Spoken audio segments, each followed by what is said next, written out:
Restaurant style तवा पुलाव किंवा Chinese गाड्यावरती मिळतो तसा हा तवा पुलाव लहानांपासून मोठ्यांपर्यंत सर्वांनाच ही रेसिपी खूप आवडते। यामध्ये हा एक सिक्रेट मसाला टाका आणि बघा रेस्टॉरंटची चव घरामध्ये येते ती। नमस्कार, यासाठी मी इथं 1 कप बासमती तांदूळ घेतलेला आहे। तांदूळ हे स्वच्छ धुवून 10 मिनिटांसाठी भिजत ठेवायचं। दुसरीकडे गॅसवरती पाणी गरम करत ठेवायचे।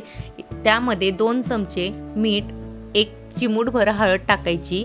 पाण्याला चांगली उकळी आली की त्याच्यामध्ये भिजवून ठेवलेलं तांदूळ आपण मिक्स करून घेणार आहोत।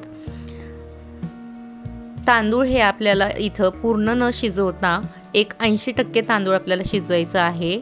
जास्त वेळ तांदूळ शिजवायचं नाही, 80% शिजलं म्हणजे परफेक्ट आहे। याच्यातलं आपण पाणी हे पूर्णपणे नितरून घेणार आहोत। इथे तांदळामध्ये जरा सुद्धा पाणी राहता कामा नये।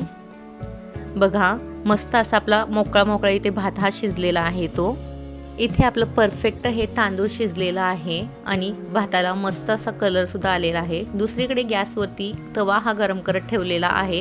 त्यामध्ये 2 चमचे तेल आणि 2 चमचे बटर टाकायचं। बटर हा मेल्ट झाला की त्यामध्ये आपण 1 चमचा जिरा, 1 बारीक चिरलेला कांदा 3 ते 4 मिनिटं आपण इथं फ्राय करून घेणार आहोत। त्यामध्ये 1 चमचा आपण लसूण अद्रकची पेस्ट टाकून कांदा हा व्यवस्थित भाजून घ्यायचा आहे। याचमध्ये 1 शिमला मिरची बारीक कापलेली, 1 गाजर बारीक कापलेला आणि फ्रोझन मटर ही टाकून घ्यायची। मटर ही सॉफ्ट होण्यासाठी, भाजीला चव येण्यासाठी आपण इथं चिमूटभर मीठ टाकलेलं आहे। त्याचसोबत 2 टोमॅटो बारीक कापलेले आणि 1 चमचा बीट। बीटामुळे भाताला कलर हा खूप छान येतो।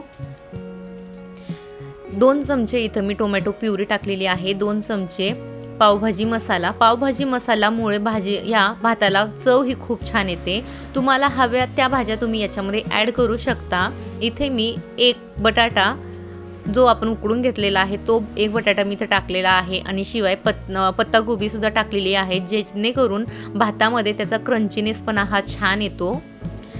याच्यामध्ये आता शिजून घेतलेला भात टाकायचा, 2 हिरव्या मिरच्या बारीक कट करून टाकायच्या आणि कोथिंबीर टाकून व्यवस्थित आपण इथं भात हा मिक्स करून घेणार आहोत। लक्षात राहू द्या भाताला खूप जास्त हलवायचं नाहीये, नाहीतर तो तुटू शकतो। या पद्धतीने तव्याच्या मधोमध आपण एक सेंटर करून त्यामध्ये बटर टाकायचं। बटरमुळे भाताला चव आणि शाईन ही मस्त येते। अगदी रेस्टॉरंटमध्ये मिळतो तसाच हा भात दिसतो आणि चवीला सुद्धा लागतो। बघा किती मस्त असा आपला इथे भात हा तयार झालेला आहे। भात हा परफेक्ट शिजलेला आहे आणि किती मोकळा सुद्धा झालेला आहे। तुम्ही सुद्धा ही रेसिपी नक्की ट्राय करून बघा। याला तुम्ही गरमागरम रायता, पापड, लोणच्या सोबत खाऊ शकता किंवा शेजवान चटणी याच्यासोबत सर्व करा, खूप छान लागतो। लहानांपासून मोठ्यांपर्यंत सर्वांनाच ही रेसिपी आवडेल। अशा पद्धतीने तुम्ही तवा पुलावची ही रेसिपी नक्की ट्राय करून पहा आणि कशी झाली ते मला कमेंटमध्ये सांगायला विसरू नका।